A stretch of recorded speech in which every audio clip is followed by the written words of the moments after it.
হুজুর, আমি একজন সিএনজি ড্রাইভার।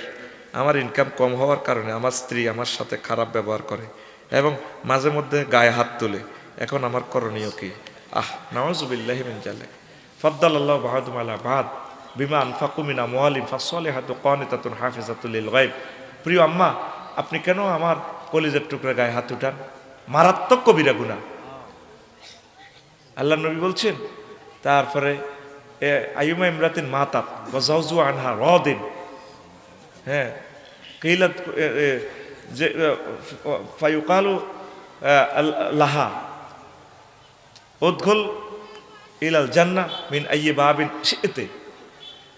যে মহিলা মারা যায় এমত অবস্থায় তার স্বামী তার উপর খুব খুশি, তাকে বলা হবে, প্রিয়তম মহিলা, নারী, তুমি জান্নাতের যে দরজা দিয়ে চাও সেখান দিয়ে তুমি প্রবেশ করো। তা আপনার স্বামী সিএনজি চালায়, কত বড় সে একজন ড্রাইভার, মানুষের কল্যাণ করে। আপনি তাহাজ্জুদ পড়ে তার হায়াতের জন্য দোয়া করবেন।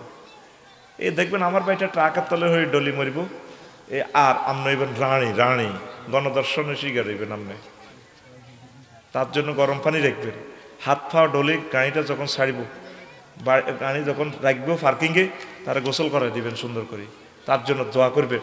কেন আপনি তার গায়ে হাত উঠান? যদি হেতে এসব কথা না মানে, কেমন বিয়ে মহিফাল একটা করিয়ে লেবি, লেতে লেতে কর, কমাই করিচ্ছ 4টা করিয়ে লা, সোজা করিয়ে লেবি তার মতো। চিন্তা করছেন পুরুষের গায়ে হাত উঠায়? মা গো মা, বদমাইশ ন, বদমাইশের সুপারলেটিভ ডিগ্রি, বদমা রেস্ট, বদমাস বদমাসের আর বদমাশেষ্ট। 3 নম্বর প্রশ্ন,